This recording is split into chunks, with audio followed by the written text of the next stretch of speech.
Hello guys, good morning. कैसे हैं आप सब लोग? आशा करता हूँ बहुत अच्छे होंगे आप लोग और उतनी ही अच्छी आपकी पढ़ाई भी चल रही होगी। ज्योग्राफी पढ़ने में बहुत मजा आ रहा होगा। और एक जो जनरल क्वेरी मैंने आपकी देखी उसमें कुछ रेशियो इस प्रकार का है कि 80% लोग चाहते हैं कि मैं रिवीजन करवाऊं क्लास में, और 20% लोग ये चाहते हैं कि सर क्लास में समय थोड़ा ज़्यादा लग जाता है, इस वजह से आप रिविज़न ना करवाएं।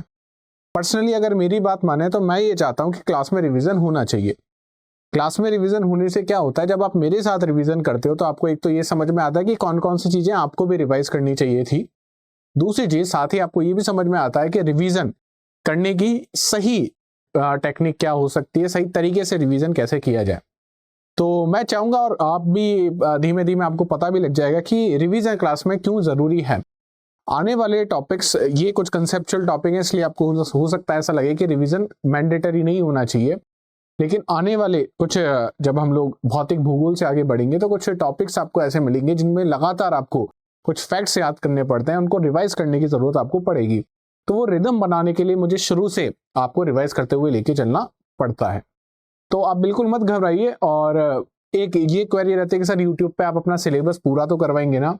देखिए, स्टडी IQ IAS हिंदी में आप जितने भी लेक्चर्स देखेंगे वो यकीन मानिए कि वो पूरा सिलेबस करवाने के लिए ही शुरू किए जाते हैं। हमारा ऐसा बिल्कुल भी टारगेट नहीं रहता कि हम लोग सिर्फ शुरू कर दें और उसको खत्म ना करें। और यकीन मानिए, मैं मुकुल भारद्वाज आपकी भूगोल की जो UPSC मुख्य परीक्षा के लिए मुख्य पेपर जो आपका फर्स्ट है GS का, और GS का थर्ड जो पेपर है उसके लिए जितना सिलेबस आपको रिक्वायर है, साथ ही साथ प्रीलिम्स के लिए ज्योग्राफी का जो सिलेबस रिक्वायर है वो मैं आपको पूरा यूट्यूब पे करवाऊंगा। ठीक है, तो आप इसके लिए निश्चिंत हो जाइए। इसके अलावा जो एक महत्वपूर्ण सूचना मुझे आपको देनी है वो ये कि बैच 1 की आपको बिल्कुल पता है कि क्लोजिंग एडमिशन हो चुका है, एडमिशन पूरे क्लोज हो चुके हैं। और बैच 2 हमने अब लॉन्च कर दिया है। बैच 1 के एडमिशन के बाद बैच 2 आपका 11 मार्च से शुरू हो जाएगा। और फिर से ये भी फाउंडेशन कोर्स रहेगा। यहाँ पे भी वही टीचर जो आपको पढ़ाएंगे, जो यूट्यूब पे भी आपको पढ़ा रहे हैं और जो अपने अपने सब्जेक्ट में महारथी हैं, वो सब टीचर्स आपको यहाँ पे पढ़ाएंगे। इस कोर्स को खरीदते समय इसकी जो ओरिजिनल प्राइस है वो आपको पे नहीं करनी है। ओरिजिनल प्राइस है इसकी 30,500 रुपए, वो बिल्कुल आप पे नहीं करनी है। आपको क्यों पे नहीं करनी है? आप जैसे ही कोड यूज करोगे MB लाइव, आपको कोड यूज करना है MB लाइव, और MB लाइव कोड लगाते ही आपकी जो प्राइस है ये कम होके डिक्रीज होके डिस्काउंटेड प्राइस में आपको ये बैच मिल जाएगा, जो मात्र 18,999 रुपए की प्राइस है। चलिए आगे की ओर। आपको पता ही है भूगोल की हम ये इस किताब को आधार बनाते हुए आगे चल रहे हैं। आप लोग बहुत बार मुझसे पूछ चुके हैं। डिस्क्रिप्शन में आपको इन किताबों का लिंक मिल जाएगा। स्टडी IQ द्वारा प्रकाशित ये किताबें हैं। हिंदी माध्यम के लोग हिंदी में ये किताब खरीद लें, और जो अंग्रेजी माध्यम के लोग हैं वो अंग्रेजी माध्यम में किताब खरीद लें। ये 2 पार्ट्स में आती है। पहला जिसको आप फिजिकल ज्योग्राफी कहते हैं, भूगोल के मूलभूत सिद्धांत कहते हैं। दूसरा इंडियन ज्योग्राफी है जिसको हम बोलते हैं भारत का भूगोल। चलिए हम आगे शुरू करते हैं। हमने रिवीजन कर लिया था यहाँ तक। हम लोग अब आज से रिवीजन शुरू करेंगे सौर मंडल के अन्य सदस्यों से। सौर मंडल के अन्य सदस्यों में हमने सबसे पहले एस्टेरॉइड या क्षुद्र ग्रह की बात करी थी। ये क्या होते हैं? ये कुछ चट्टानी पिंड है जो किसकी परिक्रमा लगा रहे हैं? जो लगातार सूर्य की परिक्रमा लगा रहे हैं। इनको हम लघु ग्रहों के नाम से भी जानते हैं। ये सौर मंडल के निर्माण के समय जो अवशेष बच गए थे उनसे बनके क्या बने हैं? ये क्षुद्र ग्रह बने हैं। और इनकी मुख्य पट्टी आपको कहां देखने को मिलेगी? इनको मुख्य पट्टी आपको बृहस्पति और मंगल ग्रह के बीच में देखने को मिलती है। इसी को आप एस्टेरॉइड बेल्ट के नाम से भी जानते हैं। इसके बाद हमने बात करी थी धूमकेतु की, जिनको कॉमेट्स भी कहा जाता है। ये क्या है? ये जमी हुई गैसें हैं, धूल है और चट्टानी पिंड है। ये भी किसकी परिक्रमा कर रहे हैं? सूर्य की परिक्रमा कर रहे हैं। और इसमें किसका निर्माण होता है? पूंछ का निर्माण होता है। अगर आपसे पूछा जाए धूमकेतु या कॉमेट में जो टेल या पूंछ का निर्माण होता है उसकी दिशा कैसी रहेगी, तो वो दिशा हमेशा सूर्य के विपरीत आपको देखने को मिलेगी। उसके बाद हमने बात करी थी किसके बारे में? जो सबसे कंफ्यूजिंग शब्द हैं कौन कौन से थे वो आपको याद होगा। उल्का, उल्का पिंड और उल्काब। मैंने कुछ सवाल भी आपसे पूछे थे जिनके आपने कमेंट्स में आंसर भी दिए। हमने बात करी थी कि जो अंतरिक्ष में जो चट्टानें हैं उनको हम बोलते हैं उल्काब। उल्काब कहते हैं। उल्काब जब किसी ग्रह या पृथ्वी के वातावरण में आपको आ जाएंगी और उसमें प्रवेश जब कर लेंगी तो इन्हीं उल्काबों को आप क्या कहोगे? उल्का कहोगे। और यही उल्का अगर स्थल पे आके गिर जाएंगे, वायुमंडल को क्रॉस करके स्थल पे आके जब गिर जाएंगे तो इन्हीं उल्काओं को आप क्या कहोगे? उल्का पिंड कहोगे। उसके बाद हमने बात करी थी कि सौर मंडल का विकास कैसे हुआ, इसकी उत्पत्ति कैसे हुई।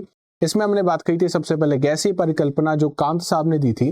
कांत साहब ने कहा था ये गैस का क्या है, गैस का बादल है, और गैस का बादल जब घूमना शुरू हुआ दो बलों के कारण, गुरुत्वाकर्षण के कारण और अभिकेंद्री बलों के कारण सघनता बढ़ती गई केंद्र के पास, और उस केंद्र के पास से जैसे जैसे सघनता बढ़ती गई सूर्य का निर्माण हुआ और साथ ही सौर मंडल में अन्य जो ग्रह हैं उनका निर्माण हुआ। इसके बाद हमने बात करी थी लाप्लास ने जो परिकल्पना दी थी जिसको हम निहारिका या नेबुला परिकल्पना कहते हैं, उसमें हमने बात करी थी धूल से बना हुआ एक बादल था जिसको हमने नेबुला के नाम से जाना था। वो अपनी धुरी पे लगातार घूम रहा था। जब वो अपनी धुरी पे घूम रहा था तो उसमें लगातार ऊष्मा का ह्रास होने लगा। ऊष्मा के ह्रास होने के कारण वहां पे शीतलन की प्रक्रिया शुरू हो गई, और उस शीतलन के कारण बाहरी जो भी परतें थी वो कैसी होने लगी, ठंडी होने लगी, और जो अंदर की जो परतें थी जो केंद्र के बिल्कुल नजदीक आपको देखने को मिलती हैं वो परतें आपको कैसे देखने को मिली, उनका तापमान आपको अधिक देखने को मिला। उसके बाद हमने बात कही थी शिशु ग्रह की, जिसको प्लैनेटेसिमल भी हमने कहा था, ये कैमर्लिन और मोल्टन ने दी थी। इसमें हमने बात करी थी कि एक तारा वो किससे आके टकराया, वो सूर्य से आके टकराया, और जब सूर्य से आके वो तारा टकराया तो सूर्य के कुछ टुकड़े हो गए। क्योंकि सूर्य का गुरुत्वाकर्षण बल ज्यादा था, क्योंकि सूर्य उस तारे के मुकाबले आकार में ज्यादा बड़ा था, वो टुकड़ों को अपने साथ तारा नहीं ले जा पाया, और वो टुकड़े आज भी सूर्य के चारों तरफ चक्कर लगा रहे हैं, जिससे सौरमंडल का निर्माण हुआ, और इन्हीं टुकड़ों को हम ग्रह के नाम से जानते हैं। ये बात करी थी कैमर्लिन और मोल्टन ने। फिर हमने बिग बैंग की बहुत बार बात कर ली, 13.8 अरब वर्ष पूर्व, एकल बिंदु, अनंत घनत्व और अत्यधिक तापमान। इसके बाद हम पृथ्वी की बात कर रहे थे। पृथ्वी 5वां ग्रह आपको देखने को मिलेगा, 5वां सबसे बड़ा, 30 नंबर पे आपको सूर्य मंडल में आपको देखने को मिलेगा। इसको नीला ग्रह के नाम से भी जानते हैं। इसका एक आपको उपग्रह देखने को मिलेगा। हमने बात करी थी पृथ्वी पे आपको 4 मंडल देखने को मिलेंगे। पहला जिसको लिथोस्फीयर या स्थल मंडल भी कहते हैं, दूसरा एटमॉस्फेयर जिसको वायुमंडल भी कहा जाता है, तीसरा हाइड्रोस्फीयर जिसको जल मंडल भी कहा जाता है। जहां पे तीनों आपको देखने को मिलेंगे उसी को आप क्या कहोगे, जैव मंडल कहोगे। फिर हमने देखा था स्थल मंडल का विकास कैसे हुआ। हमने देखा था पृथ्वी एक बॉल थी जिसका तापमान बहुत अधिक था। तापमान अधिक होने के कारण यहाँ पे जितने भी पदार्थ थे वो द्रवीय अवस्था में थे।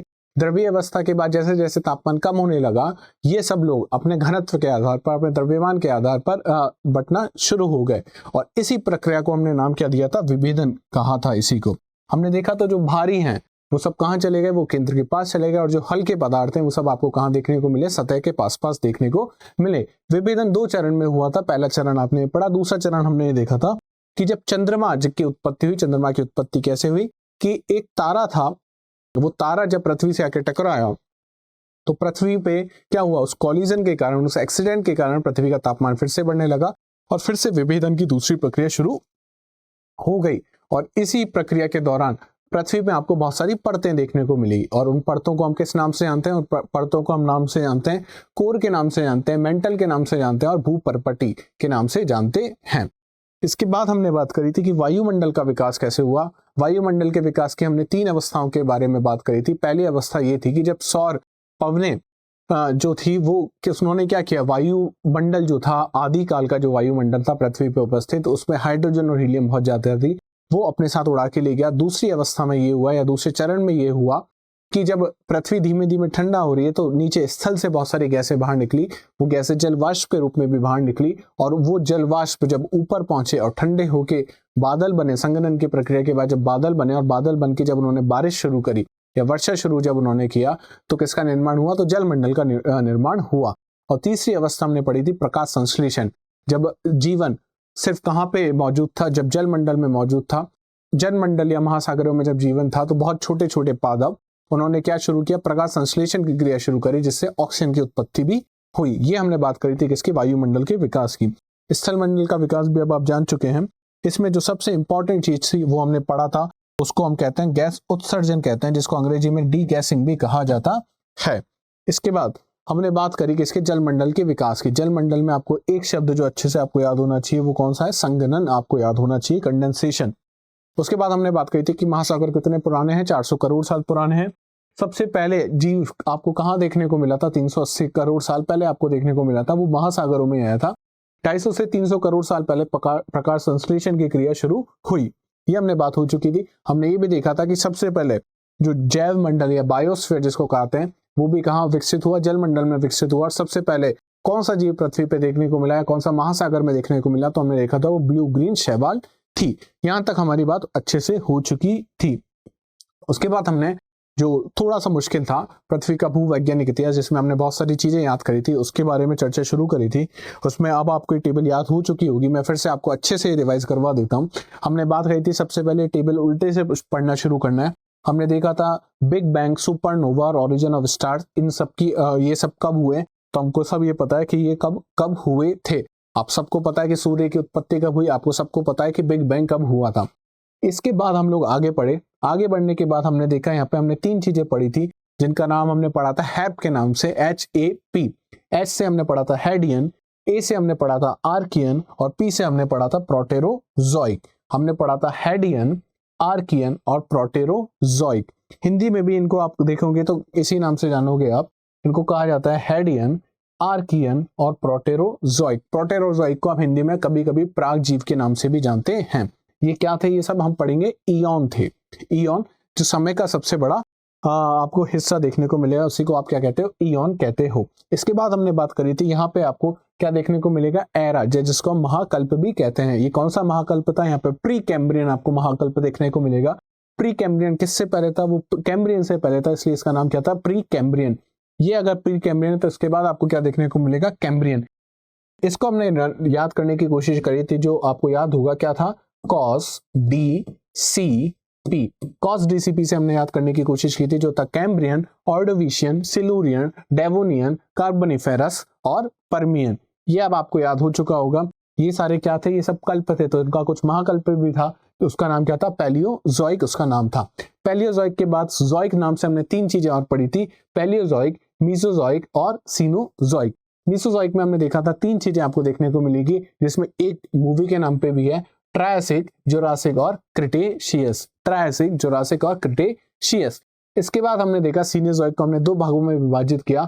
पहला क्या था, टर्शियरी या तृतीय, दूसरा हमने पढ़ा क्वाटरनरी या चतुर्थ। इसमें हमने देखा था टर्शियरी को हमने फिर से कुछ नाम से याद किया था, आपको याद होगा, हमने नाम था वो पियोम। क्या नाम था, पियोम। पी से सबसे पहले हमने पढ़ा पैलियोसोइन, फिर हमने पढ़ा इयोसोइन, ओलिगोसीन, मियोसीन और प्लियोसीन। इसके बाद हमने क्वाटरनरी, क्वाटरनरी में हमने सिर्फ 2 चीजें पढ़ी थी, पहली थी आपको प्लीस्टोसीन और दूसरा था होलोसीन। ये सब आपको याद हो चुका होगा। अगर मैं आपसे पूछूं कि आज क्या चल रहा है, तो आपको पता है आज होलोसीन चल रहा है। इसी के लिए इसमें आगे देखने को मिला था आपको मॉडर्न मैन, या जिसको आधुनिक मानव भी कहा जाता है। ये बातें हमारी हो चुकी थी, ये नाम आपको फिर से याद हो चुके होंगे। अब आपको समझ पा रहे होंगे कि क्लास में रिवीजन क्यों आवश्यक है। इसके बाद हमने बात करी थी कि सबसे पहला क्या आपको मिलेगा, सबसे बड़ा ईयन, ईयन के बाद एरा, ये जिसको महाकल्प भी कहते हैं, एरा के बाद पीरियड, पीरियड के बाद आपको देखने को मिलेगा इपॉक, जिसको युग भी कहा जाता है, लास्ट में आपको देखने को मिलेगा एज या काल। फिर हमारी बात हुई थी कि हम मनुष्य जब से आना शुरू हुआ है, तो हमने इसी युग को क्या नाम दे दिया, एंथ्रोपोसिन युग के नाम से इसको जानते हैं। और अभी जो आयु चल रही है उसको मेघालय आयु भी कहा जाता है। वो कब से शुरू हुई, वहां से 4200 वर्ष पूर्व शुरू हुई। ये बातें हो चुकी थी। उसके बाद हमने ये जवाब आपने लिख के भेज दिए हैं मेरे को, कुछ लोगों ने भेजे हैं, अभी काफी लोगों ने नहीं भेजे हैं, तो कोशिश कीजिए वो ये जवाब आप मुझको लिख के भेज दें। उसके बाद हमने बात करी थी ये अभी आपने हाल ही में इस प्रकार का कुछ आकाश में देखा होगा। उस आकाश में आपने देखा होगा, यहाँ पे आपको चंद्रमा देखने को मिल रहा है। चंद्रमा के साथ ही आपको 2 और ग्रह देखने को मिले थे, पहला जिसका नाम वीनस था और दूसरा जिसका नाम जुपिटर था। यहाँ पे आपको मून, चंद्रमा देखने को मिला था। हाल ही में ये घटना ये है, आप सबने शायद देखी होगी। इसके बाद हमने बात करना शुरू किया था अक्षांश और देशांतरों के बारे में। हमने देखा था एक ऐसी रेखाएं, ये काल्पनिक रेखाएं हैं। इसमें हमने ग्रिड की बात करी थी। ग्रिड क्या होता है, एक प्रकार का जाल है जो किससे बना है, अक्षांश और देशांतरों से बना हुआ है। ये मनुष्य बनाई हुई रेखाएं हैं, इसलिए हम इनको काल्पनिक रेखाएं देखेंगे कहेंगे। पृथ्वी को जिस प्रकार के दिखती है अंतरिक्ष से देखो तो इस पर कोई भी आपको रेखा देखने को नहीं मिलेगी। इसके बाद हमने बात करी थी कि इनकी आवश्यकता क्यों है, क्यों हमने अक्षांश और देशांतर बनाए। हमने देखा था अगर किसी जगह की या किसी व्यक्ति विशेष की अगर आपको, या अगर मेरे को आपकी लोकेशन जाननी है, आपको मुझे मेरी लोकेशन जाननी है, तो आप कैसे जान पाओगे, वो अक्षांश और देशांतरों के माध्यम से आप जान पाओगे। जब आप जीपीएस में आप टाइप करते हो कि लाल किला और दिल्ली आप लिखते हो, तो वो आपको लाल किला दिल्ली में पहुंचा देता है। लेकिन उसने कैसे पहुंचाया, उसने वो ढूंढने की कोशिश करी, किसके माध्यम से, अक्षांश और देशांतरों के माध्यम से उसने ढूंढने की कोशिश करी। इनको मापते कैसे, हमने देखा था ये कैसी दूरी होती है, कोणीय दूरी होती है, जिनको किस में मापा जाता है, जिनको डिग्री में मापा जाता है।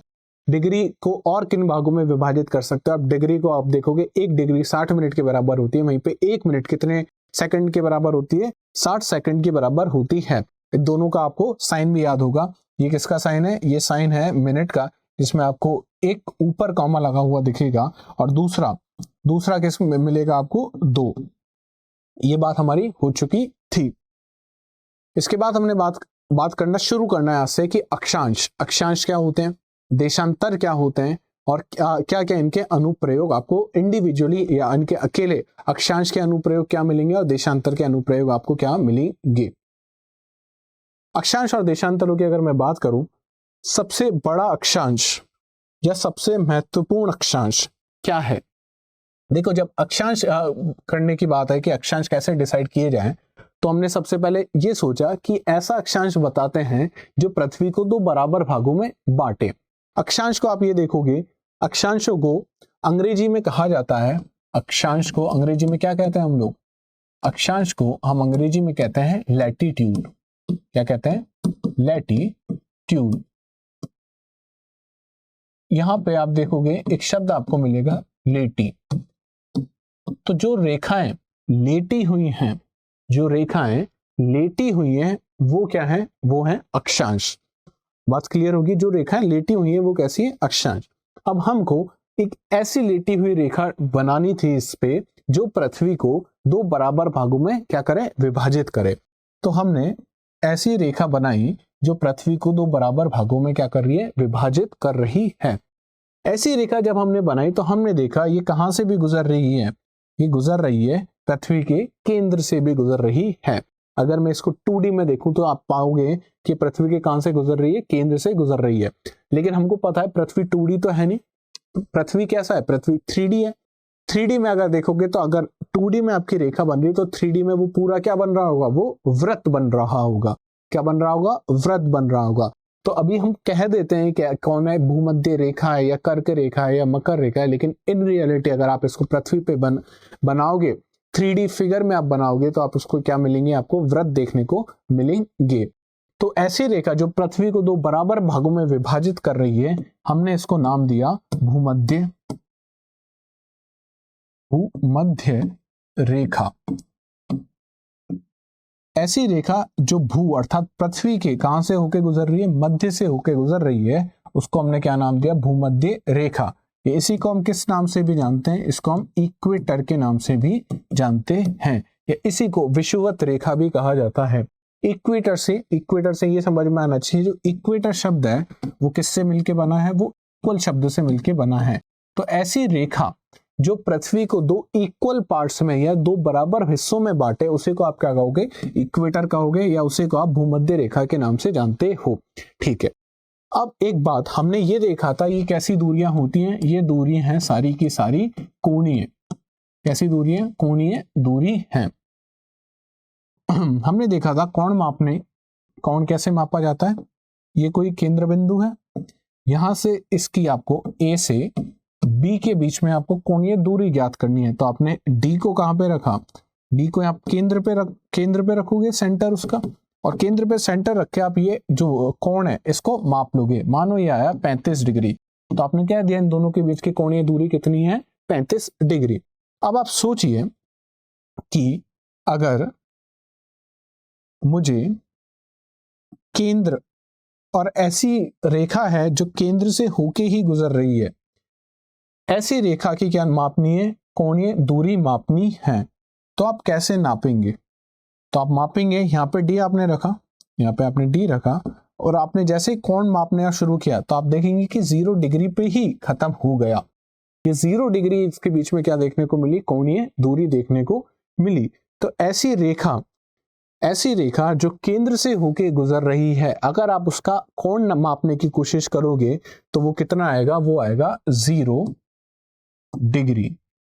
इसलिए 0 डिग्री रेखा को हम लोग कौन सी रेखा कहते हैं? 0 डिग्री रेखा को हम लोग भूमध्य रेखा कहते हैं। इसका डिग्री 0 है, क्यों है? समझ में आ गया? ये कहां से पास होगी? हमेशा ये पृथ्वी के केंद्र से पास होगी। यहां तक कोई डाउट? आशा करता हूं यहां तक आपको चीजें समझ में आ चुकी होंगी। लेकिन हमको पता है पृथ्वी 3D फिगर है, 3D है, तो ये जो भूमध्य रेखा ये क्या होगी? ये वृत्त होगी। और पृथ्वी पे अगर मैं सबसे बड़ा वृत्त बनाऊं, पृथ्वी पे अगर मैं सबसे बड़ा वृत्त बनाऊं अक्षांशों के रूप में, लेटे हुए पृथ्वी लेटी हुई रेखा के रूप में अगर मैं सबसे बड़ा वृत्त बनाने की कोशिश करूं, तो ऐसा सबसे बड़ा वृत्त कहां से होके गुजरेगा? वो भूमध्य रेखा से होके गुजरेगा या पृथ्वी के केंद्र पे होके गुजरेगा। तो इसलिए भूमध्य रेखा को कभी कभी ये भी कहा जाता है कि पृथ्वी पे से सबसे बड़ा क्या है? वृत्त है। इसके बाद अगर मैं बात करूं कुछ और महत्वपूर्ण अक्षांशों की या कुछ और इंपॉर्टेंट लैटिट्यूड्स की, तो वो कौन कौन से आपको देखने को मिलेंगे उस पर हम लोग बात करते हैं। आपको पता है 0 डिग्री को हमने क्या कहा? 0 डिग्री को हमने कह दिया कौन सी रेखा है? ये भूमध्य रेखा है। इसके बाद किसी स्थान का अक्षांश भूमध्य रेखा के उत्तर या दक्षिण में उसकी स्थिति बताता है। अब इस लाइन का मतलब क्या है ये समझने की कोशिश करते हैं। पहले देखो, आपको ये तो पता चल गया कि ये पृथ्वी है और पृथ्वी पे स्थित ये आपकी कौन सी रेखा है? ये आपकी भूमध्य रेखा है। ठीक है, अब आपको अगर पॉइंट ए या पॉइंट बी या पॉइंट सी, ये पॉइंट आप मान लो ए इसका नाम है, ये बिंदु बी है और ये बिंदु सी है। अगर आपको पता करना है कि ए बिंदु कहां है, ए बिंदु कहां है, तो ये कैसे आप बताओगे ए बिंदु कहां है? आप ये अभी बता सकते हो कि भूमध्य रेखा से अगर हम उत्तर की ओर जाएंगे, भूमध्य रेखा से अगर हम ऊपर की ओर जाएंगे, तो क्या आपको बिंदु देखने को मिलेगा? तो आपको बिंदु देखने को मिलेगा कौन सा? ए। वहीं अगर भूमध्य रेखा से नीचे की ओर मैं आऊंगा तो आपको बिंदु देखने को मिलेगा बी, और भूमध्य रेखा पे अगर मैं देखूंगा तो मिलेगा सी। अब ये हमने बात करी भूमध्य रेखा के ऊपर या भूमध्य रेखा के नीचे। अगर आपको ये पता है कि हम लोग दिशा का निर्धारण कैसे करते हैं, तो आपको ये चित्र अच्छे से पता होगा। ये जो ऊपर जहां एरो हम बनाते हैं इसको बोला जाता है उत्तर, या इसी को मैं बोलता हूं नॉर्थ डायरेक्शन है। ये जो आपको डायरेक्शन देखने को मिल रहा है ये कौन सा है? ईस्ट है, या इसी को मैं बोलता हूं कौन सा? पूर्व। ये आपको देखने को मिलेगा वेस्ट, या इसी को मैं क्या बोलता हूं? पश्चिम। और वहीं ये जो दिशा है इसको बोला जाता है दक्षिण, इसी को मैं बोलता हूं साउथ। ये भूमध्य रेखा है। भूमध्य रेखा के अगर नीचे जा रहा हूं मैं तो कौन सा दिशा की ओर जा रहा हूं? दक्षिण दिशा की ओर। भूमध्य रेखा के ऊपर में जा रहा हूं तो कौन सी दिशा में जा रहा हूं? उत्तर की ओर। अब आप समझ जाएंगे कि ए बिंदु भूमध्य रेखा से अगर मैं देखूं तो कौन सी दिशा में आपको देखने को मिलेगा? उत्तर दिशा में आपको देखने को मिलेगा। वहीं बी बिंदु भूमध्य रेखा से कौन सी दिशा में आपको देखने को मिलेगा? दक्षिण। इसका मतलब ये हुआ हम लोग अक्षांशों का प्रयोग करते हैं उस बिंदु को ये पता लगाने में कि वो बिंदु उत्तर में स्थित है या दक्षिण में स्थित है। यहां तक चीजें क्लियर हो गई होंगी। ठीक है, हमने देखा कि भूमध्य रेखा, हमने देखा जो इक्वेटर है वो पृथ्वी को 2 बराबर भागों में बांट रहा है। ये बात क्लियर है? पृथ्वी को 2 बराबर भागों में बांट रहा है।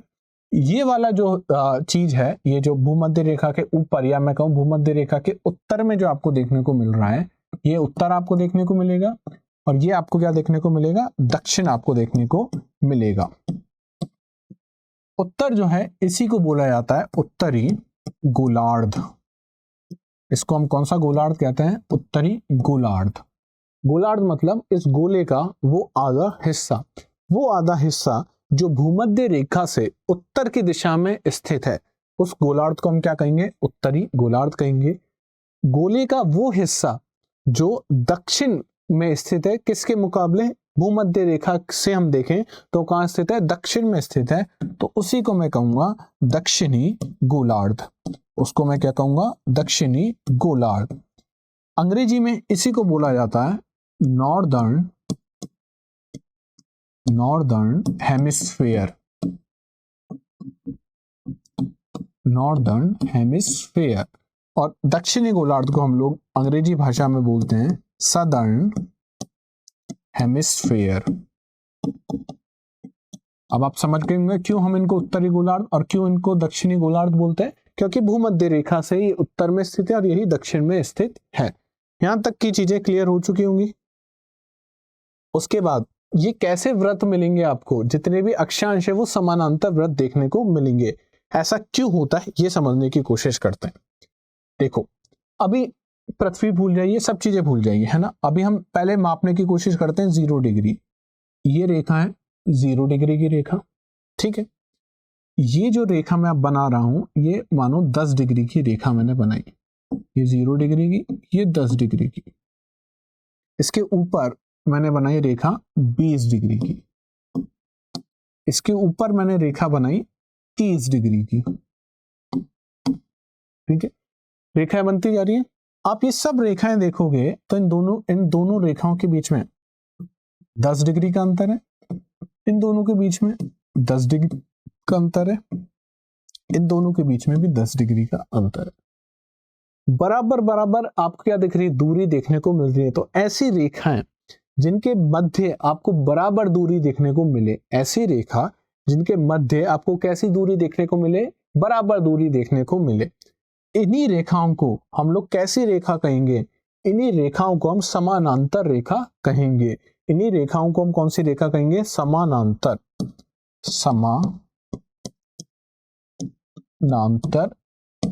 रेखा हम क्या कहेंगे, इनको समानांतर मतलब ऐसी रेखा जिनके बीच में समान अंतर है। अब हमने ये कहा कि अक्षांश समानांतर वृत्त हैं।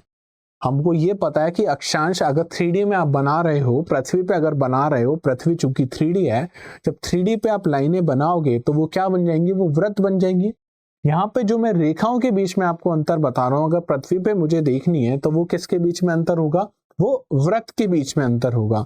तो ऐसे वृत्त जिनके मध्य बराबर दूरी आपको देखने को मिलेगी वो कैसे वृत्त हो जाएंगे, समानांतर वृत्त। इसीलिए यहाँ पे कहा गया कि अक्षांश क्या है, समानांतर वृत्त है। क्या है, समानांतर वृत्त है। यहां तक चीजें समझ में आ गई, ठीक है।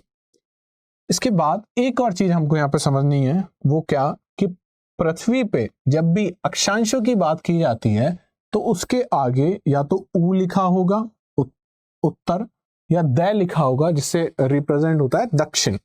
ये वो पृथ्वी है, ये आपकी भूमध्य रेखा दिख रही है।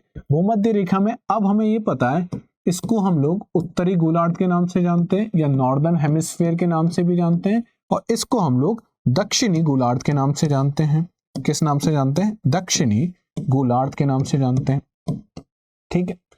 अगर कोई बिंदु यहां स्थित है, अगर कोई बिंदु यहां स्थित है और आपको इसकी स्थिति पता लगानी है और आपके पास सिर्फ अक्षांश मापने की आपको अनुमति दी गई है, तो आप क्या करोगे, आपने यहाँ पे डी रखा केंद्र पे डी रखने के बाद इस कोण को नापने की कोशिश करी।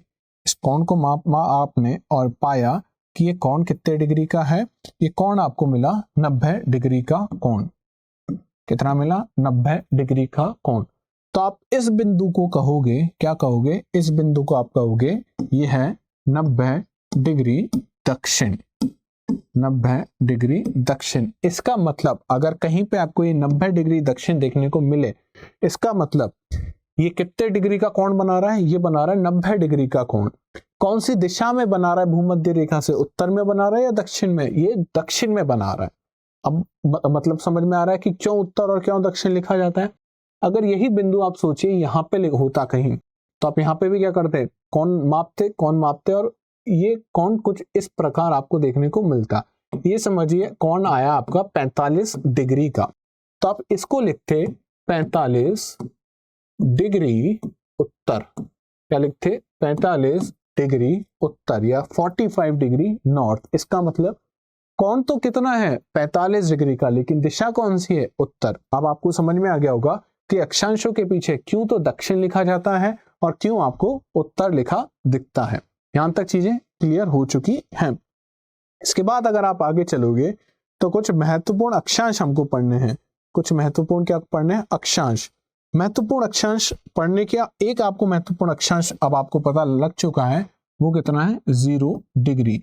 इस 0 डिग्री वाली रेखा को हम लोग किस नाम से भी जानते हैं,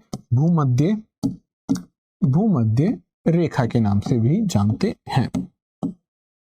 इसके बाद केंद्र से अगर मैं 23.5 डिग्री, केंद्र से अगर मैं 23.5 डिग्री का कोण बनाऊं तो यहां पे भी एक रेखा बनेगी, आपको यहां पे भी एक रेखा मिलेगी, और वो कोण कितने का होगा, वो कोण होगा 23.5 डिग्री का कोण। उत्तर दिशा में या दक्षिण में, हमने देखा ये उत्तर दिशा में है। क्यों? क्योंकि भूमध्य रेखा के ऊपर स्थित है। तो यहाँ पे आपको देखने को मिलेगा, इसको कहा जाता है 23.5 डिग्री उत्तर। क्यों कहा जाता है? कोणीय दूरी कितनी है? 23.5। कौन सी दिशा में है? उत्तर। इसको कौन सी रेखा कहते हैं? कौन सी रेखा कहते हैं? बिल्कुल कमेंट में आप मुझे बताइए कौन सी रेखा इसको कहते हैं। हाँ, आप सही बता रहे हैं। इसको कौन सी रेखा कहते हैं हम लोग? इसको हम लोग कर्क रेखा कहते हैं, या इसी को अंग्रेजी में कहा जाता है ट्रॉपिक ऑफ कैंसर। क्या कहा जाता है? Tropic of cancer. इसी प्रकार अगर यही 23.5 डिग्री का कोण मैं दक्षिण में बनाऊं, यही 23.5 डिग्री का कोण मैं कहां बना रहा हूं? अब दक्षिण में बना रहा हूं, तो यहां पे भी क्या आएगी? एक रेखा आ जाएगी। यहां पे भी क्या आ जाएगी? एक रेखा। इसको हम कैसे लिखेंगे? 23.5 डिग्री दक्षिण, ऐसे लिखेंगे। और इस 23.5 डिग्री दक्षिण को हम किस नाम से जानते हैं? मकर रेखा के नाम से जानते हैं, या इसी को बोला जाता है tropic of Capricorn. Tropic of Capricorn.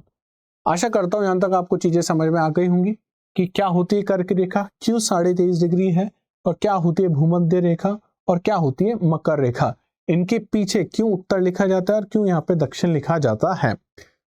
देखिए, ये आपने जो पढ़ा कर्क रेखा और मकर रेखा 23.5 डिग्री पे बनाई, ये यूपीएससी आपसे नहीं पूछेगी। अगर यूपीएससी को यहां से सवाल पूछना है तो वो आपसे पूछेगी कि आखिर क्यों सिर्फ 23.5 डिग्री जो अक्षांश है वो महत्वपूर्ण है। भाई सोचो, इसको 25 डिग्री पे भी तो नाम दे सकता था मैं, 25 डिग्री को बोल देता कर्क रेखा या मकर रेखा। क्यों भूगोलवेत्ताओं ने, क्यों साइंटिस्ट ने 23.5 डिग्री की जो कोण है इसी को चुना और इसी को इतना प्रमुख कर्क रेखा और मकर रेखा के नाम से जाना? इसका जवाब आप मुझे किस में दोगे? कमेंट सेक्शन में दोगे। और कोशिश करिए आप सब लोग कमेंट कीजिए, और साथ ही साथ ना केवल कमेंट बल्कि ऐसे दोस्त जो आपको लगता है कि जो पेड कोर्स में अभी नहीं जाना चाह रहे, पेड कोर्स से पहले ये देखना चाहते हैं कि टीचर्स कैसे पढ़ा रहे हैं, उन सब लोगों के साथ भी ये लिंक आप शेयर कर दीजिए कीजिए। तो आपको बताना है कि ये 25 डिग्री पे मैंने क्यों कर्क रेखा और मकर रेखा नहीं मानी, क्यों सिर्फ 23.5 डिग्री पे कर्क रेखा और मकर रेखा मैंने मानी। इसका जवाब आप मेरे को कहां देंगे? कमेंट सेक्शन में। नेक्स्ट क्लास में मैं इसका जवाब आपको बताऊंगा। तो महत्वपूर्ण अक्षांश में पहले हमने 3 अक्षांश पढ़े। कौन कौन से हमने पढ़े? पहले हमने पढ़ा भूमध्य रेखा, या जिसको विषुवत रेखा भी कहते हैं, या इसको क्या कहा जाता है? Great circle. अब आप समझ पाएंगे इसको ग्रेट सर्किल, ग्रेट या महान सर्किल क्यों कहते हैं। पृथ्वी पे अगर मुझे अक्षांश के रूप में कोई सबसे बड़ा सर्किल बनाना है तो कहां से गुजरेगा? वो पृथ्वी के केंद्र से होके गुजरेगा, या पृथ्वी के केंद्र पे जो परिधि है उससे होके गुजरेगा। उसको आप 0 डिग्री के नाम से जानोगे, और उस 0 डिग्री को चूंकि वो सबसे बड़ा है इसलिए हमने नाम दिया ग्रेट सर्किल। ग्रेट मतलब महान। उसके बाद मैंने बात करी 23.5 डिग्री उत्तर में आपको क्या देखने को मिलेगी? कर्क रेखा देखने को मिलेगी। वहीं 23.5 डिग्री दक्षिण में आपको क्या देखने को मिलेगी? मकर रेखा आपको देखने को मिलेगी। ठीक है, 23.5 डिग्री वाला कंसेप्ट क्लियर हो चुका है। 23.5 के बाद चलते हैं जो और महत्वपूर्ण है आपके बाद, ये 0 डिग्री की रेखा है जिसको भूमध्य रेखा से के नाम से जानते हो आप लोग। इस भूमध्य रेखा से अगर मैं 90 डिग्री का कोण बनाऊं, इस भूमध्य रेखा से मैं 90 डिग्री का कोण बनाऊं, और कहां बन रहा है? ये उत्तर में बन रहा है। बिल्कुल इसी प्रकार मैं दक्षिण में भी एक 90 डिग्री का कोण बना देता हूं। ये 90 डिग्री का कोण कहां बन चुका है? दक्षिण में बन चुका है। 90 डिग्री उत्तर को ये वो बिंदु होगा, यहां पे ये वो बिंदु होगा। इस 90 डिग्री उत्तर को मैं कहूंगा उत्तरी ध्रुव, क्या कहूंगा इसको, उत्तरी ध्रुव। साथ ही साथ इस दक्षिण में जो स्थित है इसको मैं कहूंगा दक्षिणी ध्रुव। अंग्रेजी में मैं इसको बोलूंगा नॉर्थ पोल। दक्षिणी ध्रुव को मैं कहूंगा साउथ पोल। क्यों दक्षिण लिखा जा रहा है, क्यों यहां पे उत्तर लिखा जा रहा है, आपको पता है। तो ये और दो महत्वपूर्ण अक्षांश हमने पढ़े, कौन कौन से, जिनको किस नाम से जाना जाता है। पहला आपने देखा उत्तरी ध्रुव, जो 90 डिग्री उत्तर में देखने को मिलेगा, 90 डिग्री दक्षिण में आपको देखने को मिलेगा दक्षिणी ध्रुव। ठीक है, इसके बाद चलते हैं और दो महत्वपूर्ण अक्षांशों के पास। वो दो महत्वपूर्ण अक्षांश कौन कौन से हैं, ये 0 डिग्री भूमध्य रेखा, यहां से केंद्र से अब हमको बनाना है 66.5 डिग्री, 66.5 डिग्री। सेम बिल्कुल इसी तरह से हमको दक्षिण में भी बनाना है, कितना बनाना है, 66.5 डिग्री। चूंकि ये उत्तर में बना रहे हैं तो आगे उत्तर आएगा, या इसको नॉर्थ भी लिख सकता हूं मैं। ये हम दक्षिण में बना रहे हैं इसलिए आगे द आएगा, या इसको ही मैं साउथ लिख सकता हूं। यहां पे एक रेखा आ जाएगी और इसी प्रकार यहां पे एक रेखा आएगी। जब इसको हम बोलते हैं आर्कटिक वृत्त, इसको हम क्या बोलते हैं, आर्कटिक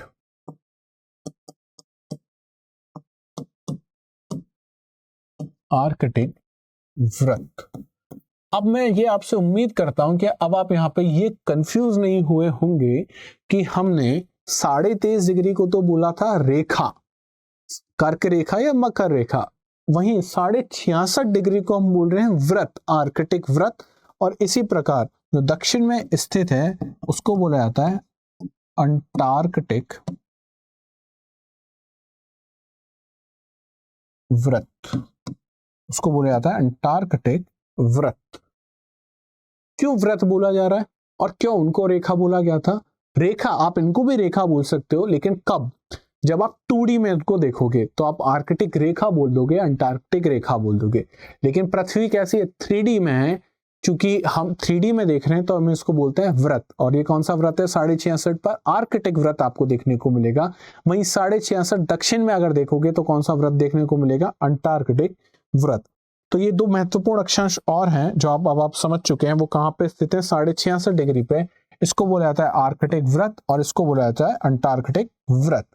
अगर मैं इस डायग्राम में मैं आपको बताने की कोशिश करूं तो यहाँ पे आपको कौन सी रेखा देखने को मिल रही है, यहाँ पे आपको भूमध्य रेखा देखने को मिल रही है। भूमध्य रेखा के बाद आप देखोगे 23.5 डिग्री दक्षिण में आपको देखने को मिली है मकर रेखा, 23.5 डिग्री उत्तर में आपको देखने को मिल रही है कर्क रेखा, 66.5 डिग्री दक्षिण में आपको देखने को मिल रहा है अंटार्कटिक वृत्त, और 66.5 डिग्री उत्तर में आपको देखने को मिल रहा है आर्कटिक वृत्त। अगर दक्षिणी ध्रुव की मैं बात करूं तो दक्षिणी ध्रुव आपको देखने को मिल रहा है 90 डिग्री दक्षिण में, और उत्तरी ध्रुव आपको देखने को मिल रहा है 90 डिग्री उत्तर में। यहां तक चीजें बहुत आसान है और बहुत क्लियर हो चुकी होंगी। अब आपको ये सोचना है कि इतना सारा ये अक्षांशों के बारे में हमने क्यों पढ़ा, ये क्या काम आते हैं। हमको ये तो पता है स्थिति में काम में आते हैं, लेकिन क्या स्थिति के अलावा भी कोई अक्षांशों के प्रयोग या अनुप्रयोग हैं। तो देखिए बिल्कुल अक्षांशों के कुछ अनुप्रयोग हैं। अब अक्षांशों के क्या अनुप्रयोग हैं, उस तक पहुंचने के लिए एक छोटी सी चीज आपको मैं बता देता हूं। हालांकि इसमें हम वो लोग काफी डिस्कशन आगे करने वाले हैं, लेकिन अभी आप ये समझिए, वो छोटी सी चीज सिर्फ ये है कि पृथ्वी, ये आपकी पृथ्वी है, हमको पता है दक्षिणी ध्रुव और उत्तरी ध्रुव 90 डिग्री पे स्थित है। तो आपकी जो रेखा होनी चाहिए वो बिल्कुल ऐसी होनी चाहिए, एकदम सीधी रेखा होनी चाहिए जो मिला रही हो उत्तरी ध्रुव और दक्षिणी ध्रुव को, और साथ ही साथ कहां से गुजर रही हो, केंद्र से गुजर रही हो। लेकिन ऐसा नहीं है, मतलब पृथ्वी एकदम सीधी नहीं है, पृथ्वी थोड़ी सी झुकी हुई है, और पृथ्वी अपनी धुरी पर, अपने अक्ष पर झुकी हुई है। कितना कितना कमेंट में आप बता सकते हैं कितना झुकी हुई है, 23.5 डिग्री झुकी हुई है। कितना झुकी हुई है? 23.5 डिग्री झुकी हुई है। अभी हमको सिर्फ इतनी सी बात समझनी है कि पृथ्वी कितनी झुकी हुई है और कितना झुकी हुई है, 23.5 डिग्री। आपको जो मैंने सवाल पूछा था शायद उसका जवाब अब मिल चुका होगा। कौन सा सवाल? कि कर्क रेखा और मकर रेखा को हमने सिर्फ 23.5 डिग्री पे क्यों माना? 23.5 पे झुकी हुई है, ठीक है। 23.5 डिग्री उत्तर में हमने कौन सी रेखा देखी थी? कर्क रेखा। और 23.5 डिग्री दक्षिण में हमने कौन सी रेखा देखी थी? मकर रेखा। भूमध्य रेखा से 0 डिग्री से अगर मैं 23.5 डिग्री ऊपर जाऊं, भूमध्य रेखा से, ये आपकी भूमध्य रेखा है, 23.5 डिग्री ऊपर जाऊं, 23.5 डिग्री दक्षिण में जाऊं, उत्तर में जाऊं या दक्षिण में जाऊं, यहां पे एक एरिया आपको देखने को मिला, कुछ स्थान आपको देखने को मिले। देखिए ये वो स्थान है, अभी आप सिर्फ समझना ही है ना, आगे मैं आपको बताऊंगा ऐसा क्यों होता है। कि भूमध्य रेखा पे सूर्य की किरणें हमेशा कैसे मिलेंगी? आपको सीधी देखने को मिलेंगी। और ये जो है 23.5 डिग्री उत्तर और 23.5 डिग्री दक्षिण, यहां पे भी आपको सूर्य की रेखा कैसी देखने को मिलेंगी? एकदम सीधी। और जब सूर्य की रेखा एकदम सीधी देखने को मिलती हैं, सूर्य की रेखाएं अगर एकदम सीधी देखने को मिलती हैं, तो यहाँ पे तापमान कैसा मिलेगा? यहाँ पे तापमान आपको ज्यादा मिलेगा। तापमान ज्यादा मिलेगा इसका मतलब यहाँ पे गर्मी मिलेगी या सर्दी मिलेगी? अगर तापमान 45 डिग्री या 40 डिग्री आपको देखने को मिल रहा है, तो ये तापमान कम है या ज्यादा? काफी ज्यादा है। तो 40-45 डिग्री तापमान में आपको गर्मी मिलेगी या सर्दी? हमको पता है सर, बिल्कुल गर्मी देखने को मिलेगी। गर्मी को उष्ण भी कहते हैं। तो इस क्षेत्र को हम लोग कहते हैं उष्ण कटिबंधीय क्षेत्र। कौन सा क्षेत्र कहते हैं इसको? उष्ण कटिबंधीय क्षेत्र, ठीक है। एक तो इसको इस नाम से जाना जाता है। अंग्रेजी भाषा में मैं अगर बताऊं तो इसको हम लोगों ने कहा था क्या? कौन सी रेखा है ये है ट्रॉपिक ऑफ कैंसर। ये मैं बात करूं तो ये है ट्रॉपिक ऑफ कैप्रिकॉर्न। यहां पे दो शब्द हैं, ट्रॉपिक और ट्रॉपिक। ऐसा स्थान या ऐसा एरिया जो दो ट्रॉपिकों के बीच में आपको देखने को मिल रहा है, इसको हम लोग ट्रॉपिकल रीजन के नाम से जानते हैं। क्योंकि नाम ट्रॉपिक ऑफ कैंसर, कर्क रेखा को हम लोग क्या बोलते हैं? Tropic of cancer. और मकर रेखा को हम ट्रॉपिक ऑफ कैप्रिकॉर्न के नाम से जानते हैं। तो ऐसा स्थान जो दो ट्रॉपिकों के बीच में आपको देखने को मिल रहा है, उसको हम लोग क्या बोलेंगे? Tropical region. क्या बोलेंगे? Tropical region. यहाँ पे चूंकि तापमान बहुत अधिक मिलता है, इसीलिए इसका नाम है उष्ण कटिबंधीय क्षेत्र। यहां तक चीजें क्लियर होंगी। इस डायग्राम में भी आप देखोगे तो ये आपका भूमध्य रेखा, इसको विषुवत वृत्त कहते हैं। इस एरिया को हमने किस नाम से जाना? उष्ण कटिबंधीय क्षेत्र के नाम से जाना। अब हमको बात करनी है 23.5 से 66.5 डिग्री के बीच की। कहां से कहां तक की बात करनी है? 23.5 से 66.5 डिग्री के बीच की। ये आपकी 0 डिग्री, ये आपकी 23.5 डिग्री है उत्तर में, और ये है आपकी 66.5 डिग्री उत्तर। इसको हमको पता है कौन सा क्षेत्र है ये है उष्ण कटिबंध। कौन सा है? उष्ण कटिबंध, ठीक है। तो इसी तरीके से इसका भी कुछ नाम होगा। ये नाम हमने इसलिए दिया था क्योंकि सूर्य की किरणें यहाँ पे कैसी पड़ रही थी? यहाँ पे एकदम सीधी पड़ रही थी। लेकिन जैसे 23.5 डिग्री से ऊपर किरणें जाएंगी, सूर्य की किरणें अब कैसी जा रही हैं? तिरछी जा रही हैं। कैसी जा रही हैं? तिरछी जा रही हैं। जब सूर्य की किरणें सीधी थी तो तापमान अधिक था। सूर्य की किरणें चूंकि अब तिरछी हो चुकी है तो तापमान आपको कम देखने को मिलेगा। कम देखने को मिलता है, इसका मतलब यहाँ पे आपको क्या मिलनी? कौन सी ऋतु मिलना शुरू हो गई है? शीत। इसीलिए इसको बोला जाता है शीतोष्ण कटिबंध। कौन सा कटिबंध? शीतोष्ण कटिबंध। बहुत इजी है। यहाँ पे सूर्य की किरणें एकदम सीधी थी, तापमान बहुत ज्यादा था, गर्मी पड़ रही थी, इसलिए नाम रखा गया उष्ण कटिबंध। यहाँ पे इसके मुकाबले तापमान थोड़ा कम है। शीत सर्दी को रिप्रेजेंट करता है। शीत का अगर हम पर्यायवाची देखूं तो सर्दी आपको देखने को मिलेगा। शीत तापमान यहाँ पे कम है इसलिए नाम दिया गया शीतोष्ण कटिबंध। तो क्या सिर्फ उत्तर में आपको शीतोष्ण कटिबंध देखने को मिलेगा, दक्षिण में भी मिलेगा? हाँ सर, दक्षिण में भी मिलेगा। तो दक्षिण में भी यह है आपका 23.5 डिग्री दक्षिण। इसको भी किस नाम से आप जानते हो? इसको भी आप जानते हो उष्ण कटिबंध के नाम से। 23.5 के बाद 66.5 डिग्री आपको देखने को मिलेगा, और 66.5 को, ये जो एरिया है 23.5 से 66.5 के बीच में, इसको मैं किस नाम से जानूंगा? यहाँ पे भी मैं इसको शीतोष्ण के नाम से जानूंगा, शीतोष्ण कटिबंध के नाम से। मेरा आपसे एक छोटा सा सवाल है यहाँ पे, अगर ये चित्र आप देख रहे हो, चित्र में मैंने कुछ रेखाएं बनाई है, मैं नाम भी दे देता हूँ रेखाओं का। ये मैंने 66.5 डिग्री की रेखा बनाई है, ये मैंने 23.5 डिग्री की रेखा बनाई है, ये भूमध्य रेखा बनाई है, ये मैंने आपको कौन सी रेखा बनाई है? मकर रेखा बनाई है, और ये आपको कौन सा है? ये है अंटार्कटिक वृत्त। 66.5 डिग्री उत्तर को आर्कटिक वृत्त, और ये अंटार्कटिक वृत्त। अगर आप इनकी आकृति देखोगे, 1 नंबर की जो रेखा है वो थोड़ी छोटी है, 2 नंबर की रेखा थोड़ी बड़ी हो गई, 3 नंबर की रेखा बहुत बड़ी है, 4 की फिर छोटी, और 5 की फिर बहुत छोटी हो गई। ये इनकी दूरी या ये इनकी जो लेंथ है, जो इनकी लंबाई है, इसमें क्यों अंतर आया? इसका जवाब आप मुझे देंगे, और कहाँ देंगे? कमेंट सेक्शन में मुझे आप इसका जवाब देंगे। मुझे बिल्कुल पता है, आपको पता है, लेकिन एक बार मुझे लिख के बता दीजिए कि इस प्रकार लंबाई में अंतर इनमें क्यों आया है। तो हमारी बात हो चुकी है, कहां तक हम पहुंच चुके हैं? हम लोग पहुंच चुके हैं शीतोष्ण कटिबंध और शीतोष्ण कटिबंध। जो उत्तर में है उसको उत्तरी शीतोष्ण बोलेंगे, और जो दक्षिण में उसको दक्षिणी शीतोष्ण बोलेंगे। इसके बाद हम बात करते हैं, अब हमको बात करना है 66.5 डिग्री उत्तर, यहां कहीं होगा 66.5 डिग्री दक्षिण, यहां होगा दक्षिणी ध्रुव, यहां होगा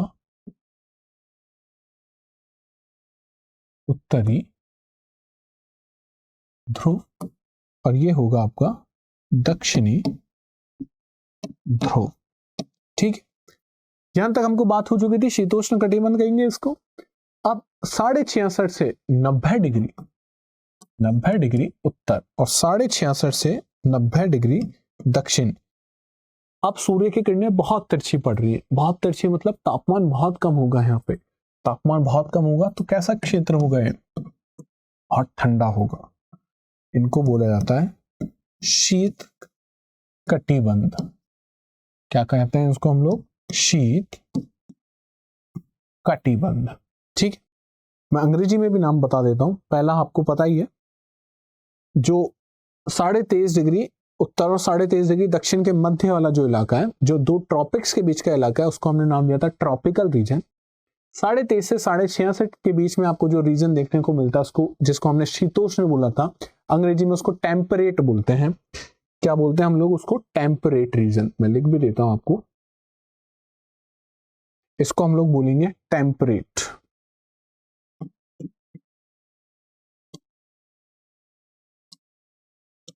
टेम्परेट रीजन।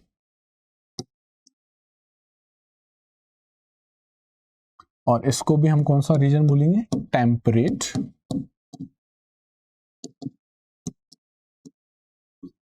रीजन। और ये जो 23.5 डिग्री उत्तर 23.5 डिग्री दक्षिण के बीच में देखने को मिल रहा है, इसको आप क्या बोलोगे? इसको आप बोलोगे ट्रॉपिकल रीजन। क्या बोलोगे? Tropical region. तो सर क्या इसका भी कुछ नाम है शीत कटिबंध का? हाँ, इसका भी नाम है। इसका नाम आपको देखने को मिलेगा फ्रिजिड जोन। फ्रिजिड नाम कहां से लिया है? फ्रिज से लिया है। फ्रिज मतलब बहुत ठंडा, तो ऐसा इलाका जहां बहुत ठंडा आपको देखने को मिलेगा उसको शीत कटिबंध या फ्रिजिड जोन मिलते हैं। वो कहां से कहां मिलेंगे आपको? 66.5 से 90 और 66.5 से 90 आपको देखने को मिलेगा। आशा करता हूं यहां तक चीजें समझ में आ गई होंगी। बहुत ही आसान सी चीजें। अगर उत्तर में तो इसको उत्तर शीत कटिबंध बोलेंगे, दक्षिण में तो दक्षिणी शीत कटिबंध देखने को मिलेगा। यहां तक चीजें बहुत आसान थी। और कैसे हमने इनको विभाजित किया है, सूर्य की जो किरणें विकिरण हम तक पहुंच रहे हैं उसके आधार पर हमने इनको विभाजित किया है जहां पे सूर्य की एकदम सीधी किरणें आपको देखने को मिलेंगी, इसका मतलब वो इलाका है 23.5 डिग्री से 23.5 डिग्री के मध्य, जिसमें विषुवत वृत्त भी आपको देखने को मिलेगा, भूमध्य रेखा भी आपको देखने को मिलेगी। यहाँ पे तापमान बहुत अधिक होगा क्योंकि सूर्य की किरणें कैसी मिल रही हैं आपको, एकदम सीधी आपको देखने को मिल रही है, इसलिए इसका नाम क्या था, उष्ण कटिबंधीय, या इसको अंग्रेजी में हम बोलते हैं ट्रॉपिकल रीजन। इसके बाद 23.5 से 66 डिग्री अब किरणें कैसी हो चुकी, थोड़ी तिरछी हो चुकी हैं। तिरछी जैसे हुई तापमान थोड़ा कम हो जाएगा, इसलिए बोला गया शीतोष्ण कटिबंध। अगर उत्तर में तो उत्तर शीतोष्ण कटिबंध और दक्षिण में तो दक्षिणी शीतोष्ण कटिबंध। इसके बाद 66 से 90 डिग्री यहाँ पे सूर्य की किरणें और तिरछी जा रही हैं, ज्यादा तिरछी हो चुकी हैं। ज्यादा तिरछी हो चुकी है मतलब तापमान अब बहुत कम हो जाएगा, इसको बोला जाता है उत्तरी शीत कटिबंध और दक्षिण में तो दक्षिणी शीत कटिबंध। चीजें आपको समझ में आ गई होंगी, बहुत आसान है। कुछ जो जवाब दिए गए वो आप कमेंट में लिख भी रहे हैं और लिखते रहिए, मेरे को कमेंट सेक्शन में भी बता देना, जो लोग बाद में क्लास देखेंगे वो। ये बात हो चुकी है किनकी, अक्षांशों की। अब बात करते हैं किनकी, देशांतरों की। देखिए अक्षांश का पता लगाना बहुत आसान था। अक्षांश का पता लगाना बहुत आसान क्यों था, आपने एक बॉल ली और बॉल, अभी समझो बॉल क्या आपकी पृथ्वी है, उसको दो भागों में विभाजित करना था आपको, और वो केवल एक तरीका हो सकता है उस बॉल को ऐसे विभाजित करने का, लेटी हुई लाइनें थी, लेटे हुए आपको काटना था। लेकिन आप सोचिए वो वही बॉल आपके पास है और उसको आपको दो भागों में विभाजित करना है, लेकिन अब लेटे हुए नहीं, आप खड़े चाकू से उसको काटना है। तो ऐसे कितने तरीके हो सकते हैं कि मैं उसको इस प्रकार काटूं, कैसे, देखो मैं आपको बताता हूं। आपको ये बॉल है या ये पृथ्वी है, इसको ऐसे काटना है, ऐसे दो बराबर हिस्सों में आपको बांटना है। तो ऐसे कितने तरीके हो सकते हैं, कितने तरीके हो सकते हैं बताइए। क्या सिर्फ एक तरीका होगा, नहीं, एक से ज्यादा हो सकते हैं, या नहीं सिर्फ एक ही होगा। आप कमेंट में बता रहे हैं कि नहीं एक से ज्यादा हो सकते हैं। देखिए आपने सेब लिया और सेब को आप ऊपर से काट रहे हैं, आपने एक मानिए 0 डिग्री एंगल से उसको काट दिया, अभी किसी भी लाइन को आप 0 मान सकते हो, 0 से काट दिया। अब सेब को वापस जोड़ दीजिए, 5 डिग्री से काटिए, देखिए सेब बराबर कट रहा है, नहीं बराबर कटा। वापस सेब को जोड़ते हैं, 10 डिग्री से काटते हैं, सेब बराबर कट रहा है। 15 से काटते हैं, बराबर कट रहा है। 20 से काटते हैं, बराबर कट रहा है। मतलब ऐसे बहुत सारे तरीके हो सकते हैं जिससे आप सेब को बराबर हिस्सों में काट सकते हैं। अब सेब की जगह पृथ्वी को ले आइए, पृथ्वी पे ऐसे बहुत सारे क्या हो सकते थे, 0 डिग्री या ऐसे बहुत सारे तरीके हो सकते थे जिससे बराबर हिस्सों में बांटा जाए। बराबर हिस्से जो करते हैं उसको हम लोग कौन सी रेखा कहते हैं, उसको 0 डिग्री कहते हैं जनरली। मतलब बड़ा मुश्किल था 0 डिग्री डिसाइड करना, किसको 0 डिग्री माना जाए, कोई भी 0 डिग्री हो सकता है। तो ये जो परेशानी आपके सामने, यही परेशानी उस समय भूगोलवेत्ताओं के सामने भी थी कि किसको 0 डिग्री माना जाए, 0 डिग्री देशांतर कैसे डिसाइड किया जाए। तो बात है 1884 की। बात कब की है, 1884। महत्वपूर्ण साल, क्यों महत्वपूर्ण है, 1885 में क्या हुआ था, 1885 में हुआ था कांग्रेस की स्थापना एओ ह्यूम द्वारा। कहां हुई थी, बॉम्बे में, है ना। तो सर को से भूगोल नहीं, थोड़ी बहुत क्या भी आती है, हिस्ट्री भी आती है, इतिहास भी आता है। तो 1884 की हम लोग बात करें, 1884 में डिसाइड करना था कि 0 डिग्री देशांतर, 0 डिग्री देशांतर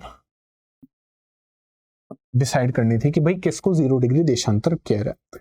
1884 सबसे महत्वपूर्ण या सबसे शक्तिशाली देश कौन सा इस समय, ब्रिटेन, इंग्लैंड। सबसे महत्वपूर्ण है, सबसे शक्तिशाली है, तो बात भी माननी पड़ेगी भाई। घर में अगर कोई सबसे शक्तिशाली है, समाज में कोई सबसे शक्तिशाली है, तो उसकी बात माननी पड़ती है जनरली हमको। 1884 में सबसे ज्यादा शक्तिशाली कौन सा है, ब्रिटेन है। ब्रिटेन ने कहा कि हमारे यहाँ पे बहुत बड़े स्कॉलर हुए हैं जिनका नाम था गैलीलियो। क्या नाम था, गैलीलियो, जिन्होंने ये बताया कि पृथ्वी गोल है और पृथ्वी किसके चारों तरफ चक्कर लगा रही है, सूर्य के चारों तरफ चक्कर लगा रही है। ब्रिटेन ने बताया कि भाई वो बहुत इंपॉर्टेंट आदमी था, उसने इतनी सारी चीजें आपको बताई। तो उसका जो टेलीस्कोप है वो हमारा रखा हुआ है रॉयल, कहां रखा हुआ है, रॉयल ऑब्जर्वेटरी। ये एक प्रयोगशाला का नाम है ना, रॉयल ऑब्जर्वेटरी। रॉयल क्योंकि सोचिए ब्रिटेन का है तो रॉयल हो गई, राजघराने से रिलेटेड है इसलिए रॉयल। ऑब्जर्वेटरी मतलब यहाँ पे ऑब्जर्वेशन या एक्सपेरिमेंट किए जाते हैं, ये उस प्रयोगशाला का नाम है रॉयल ऑब्जर्वेटरी। तो ब्रिटेन वाले लोगों ने बोला कि भाई रॉयल ऑब्जर्वेटरी में उसका टेलीस्कोप रखा हुआ है, बात आपको मेरी माननी है, और मेरी अगर बात माननी है तो आप ये कीजिए कि ऐसा देशांतर जो इस रॉयल ऑब्जर्वेटरी से होके गुजर रहा है उसको क्या मानोगे आप, 0 डिग्री देशांतर। अब जब इतने महत्वपूर्ण, इतने शक्तिशाली देश ने कुछ कह दिया कि 0 डिग्री देशांतर वही मानना है, किसी और की हिम्मत नहीं थी बदलने की, तो सबने क्या बोला कि ठीक है सर, रॉयल ऑब्जर्वेटरी या इस प्रयोगशाला के से जो देशांतर आप गुजरता हुआ मिलेगा उसी को हम क्या मानेंगे, हम उसी को 0 डिग्री लैटिट्यूड मान लेंगे। अब ये रॉयल ऑब्जर्वेटरी कहां पर स्थित है? रॉयल ऑब्जर्वेटरी ब्रिटेन का एक शहर है जिसका नाम है ग्रीनविच। इसका नाम क्या है? ग्रीनविच।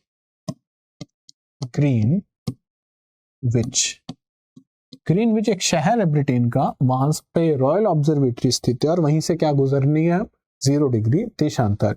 या मैं ये कह दूं कि वो देशांतर जो रॉयल ऑब्जर्वेटरी ग्रीनविच शहर ब्रिटेन में से गुजरेगी उसको मैं क्या कहूंगा, 0 डिग्री। एक बार 0 डिग्री डिसाइड हुआ, अब तो क्या है, कोणीय दूरी करनी है सबकी, कोणीय दूरी से हम लोग माप सकते हैं बाकी सारे देशांतर। तो पहला महत्वपूर्ण देशांतर था जो हमको डिसाइड करना था वो था 0 डिग्री, और उसी को नाम दिया गया ग्रीनविच। क्या नाम दिया? ग्रीनविच रेखा। क्यों नाम दिया गया? पता लग गया वो कहां से गुजर रही थी, वो ग्रीनविच से होकर गुजर रही थी, ग्रीनविच शहर से होकर गुजर रही थी, इसलिए नाम क्या रखा गया, ग्रीनविच रेखा। ठीक है, यहां पे सिर्फ 2 देशांतर हमारे लिए इंपॉर्टेंट है। पहला हमने देख लिया 0 डिग्री, जिसको मैं किस नाम से भी जानता हूं, ग्रीनविच। वहीं दूसरा जो मेरे लिए सबसे इंपॉर्टेंट है, अगर मैं देखो डी से अगर कौन माप रहा हूं तो ये होगा 0 डिग्री, और एकदम इसके अपोजिट 180 डिग्री होगा।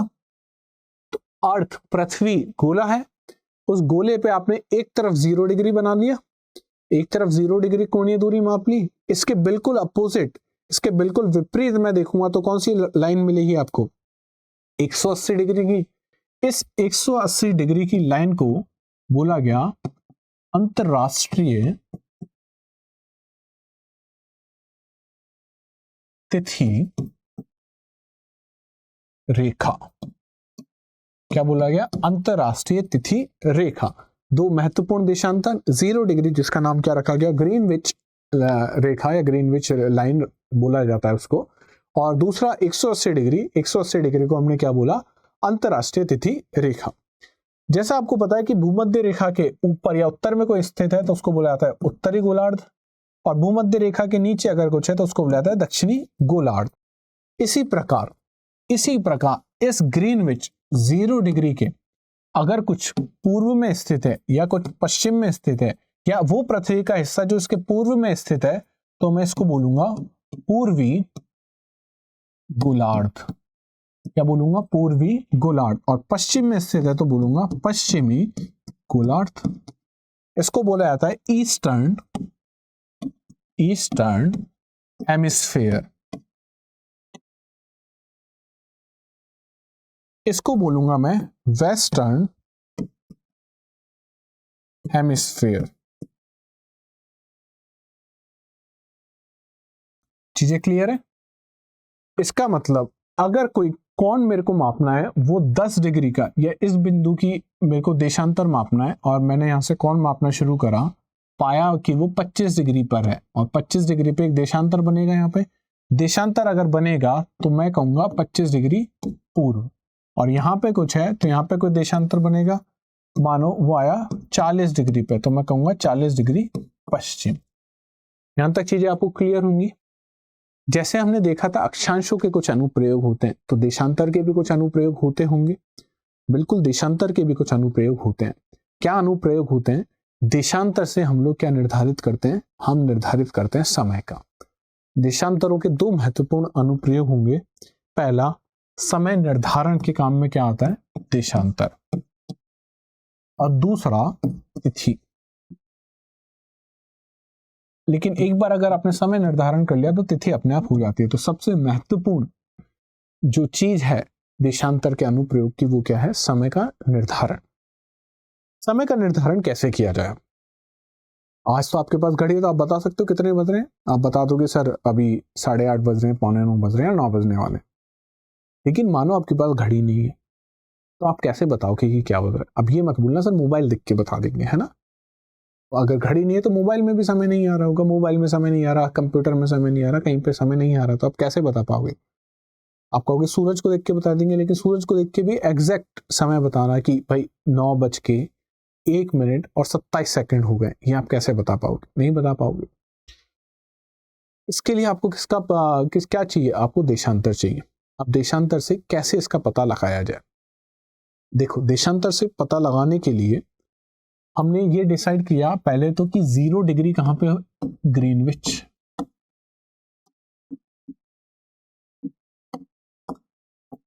ग्रीनविच रेखा माना गया। पृथ्वी कौन सी दिशा में घूमती है? पृथ्वी अपनी धुरी पर, अपने अक्ष पर चक्कर काटती है। कौन सी दिशा में काटती है? आपको याद होगा हमने इतनी बार रिवीजन भी कर लिया और हमने 2 ऐसे ग्रह भी पढ़े थे जो उसके विपरीत दिशा में लगाते हैं। कौन सी दिशा में? सही बता रहे हैं आप लोग, पश्चिम से पूर्व की ओर। कैसे? पश्चिम से पूर्व की ओर। इसी प्रकार होता है जिसको हम घूर्णन कहते हैं पृथ्वी का, पश्चिम से पूर्व की ओर। ठीक है, हमने ये माना कि ये जो ग्रीनविच रेखा है, जो ग्रीनविच रेखा है, इसके पूर्व में जो जो स्थान है वो इस ग्रीनविच रेखा से उनका समय हमेशा किस में रहेगा?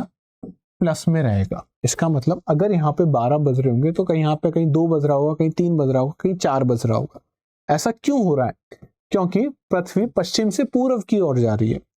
तो सर इससे क्या हो गया? पश्चिम, अगर पश्चिम से पूर्व की ओर जा रही है, इसको ऐसे समझिए कि ये जो मेरा हाथ में जो पॉइंटर है ये सूर्य है, और ये जो मेरा दूसरा हाथ है ये क्या है? पृथ्वी है। पृथ्वी लगातार क्या कर रही है? घूम रही है। अब सूर्य के सामने पहले मेरा अंगूठा आपको दिख रहा है, थंब दिख रहा है। जैसे जैसे पृथ्वी आगे बढ़ी, ये दूसरी फिंगर है, तीसरी फिंगर, चौथी फिंगर, पांचवी फिंगर, ऐसे, और वापस से ये जो थंब है वापस से यहाँ पे सूरज के सामने पहुंच गया। जो समय लिया जाता है इस थंब को वापस सूर्य के सामने आने के लिए, जो समय लिया गया वो कितना होगा? 24 घंटे होगा। पृथ्वी अपने अक्ष पे अगर घूम रही है तो कितना समय लेगी? 24 घंटे लेगी। तो 24 घंटे का समय पृथ्वी ने लिया। यहाँ पे एकदम सामने आ गई, मतलब 12 बज रहे हैं। अब 1 बज चुका है, 2 बज चुका है, थंब पे आप देखिए, अंगूठे पे देखिए, 3 बज चुका है, और यहाँ पे पहुंची तो 6 बज चुके हैं, फिर वहां पे वापस पहुंचेगी तो अलग अलग समय हो चुका है। 12 से क्या हुआ? 1 बजा, और कौन सी दिशा में घूम रही है? पृथ्वी पश्चिम से पूर्व की ओर। इसलिए जो भी स्थान पूर्व में है वो पहले सूरज के सामने आ चुके हैं, इसलिए वहां पे आपको कौन सा साइन देखने को मिलेगा? प्लस का साइन देखने को मिलेगा। जो स्थान पश्चिम में स्थित है वहां आपको माइनस का साइन, नेगेटिव का साइन देखने को मिलेगा। और अच्छे से इसको बताते हैं। देखो, जब ये डिसाइड हो गया कि 0 डिग्री ग्रीनविच रेखा और देशांतरों से हमको समय निर्धारण करना है, अब बाकी सब देश कैसे देशांतरों से समय निर्धारण करें? भाई ब्रिटेन ने तो कर लिया, 0 डिग्री पे जो समय होगा उसी समय को हम लोग क्या मानेंगे? ग्रीनविच समय मानेंगे, या ब्रिटेन का समय मानेंगे। लेकिन बाकी सब देशों को भी समय निर्धारण करना था। और एक और चीज यहाँ पे समझ लिया, इनको मध्याह्न रेखा भी कहते हैं। देशांतरों को कौन सी रेखा कहते हैं? मध्याह्न रेखा। मध्याह्न रेखा का मतलब है मेरिडियन, इसको कहा जाता है कि जो समय इस देशांतर 10 डिग्री का जो देशांतर है, जो समय इस 10 डिग्री के देशांतर पे यहां हो रहा है ए बिंदु पे, वही समय 10 डिग्री देशांतर के बी बिंदु पे भी हो रहा होगा, और वही समय सी पे भी हो रहा होगा, और वही समय डी पे भी हो रहा होगा। ऐसा क्यों? क्योंकि फिर से वो याद कीजिए, थंब, ये थंब क्या है? मेरा देशांतर है। तो ये देशांतर एक बार सूर्य के सामने आएगा, फिर वापस से जब देशांतर आएगा तो पूरा देशांतर सूर्य के सामने आएगा, और सूर्य की रोशनी एक जैसी यहाँ पे मिलेगी आपको, इसलिए समय क्या मिलेगा आपको? एक तरह का मिलेगा। ठीक है, यहां तक बात हो गई है। अब 0 डिग्री पे जो समय है वो तो ग्रीनविच समय है, वो ब्रिटेन का समय मान लिया। अब सब देशों को कहा गया कि आप अपने देश का कोई भी एक देशांतर चूज कर लीजिए, और चूज करने के बाद आप क्या करोगे? वहां पे जो समय हो रहा होगा वो आप अपने देश का मानक समय निर्धारित कर लीजिए। तो भारत के पास भी ये आई। भारत ने कहा कि यार क्या डिसाइड किया जाए? तो भारत ने उस समय ये माना कि मानो ये है गुजरात और ये है आपका अरुणाचल प्रदेश।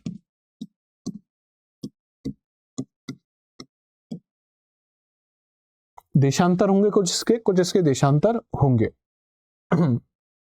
गुजरात और अरुणाचल प्रदेश ये एकदम आपको कहां देखने को मिलेगा? पश्चिम में। ये एकदम आपको कहां देखने को मिलेगा? पूर्व में। कमेंट सेक्शन में मुझे बताइए कि गुजरात का देशांतर क्या है और अरुणाचल प्रदेश का देशांतर क्या है।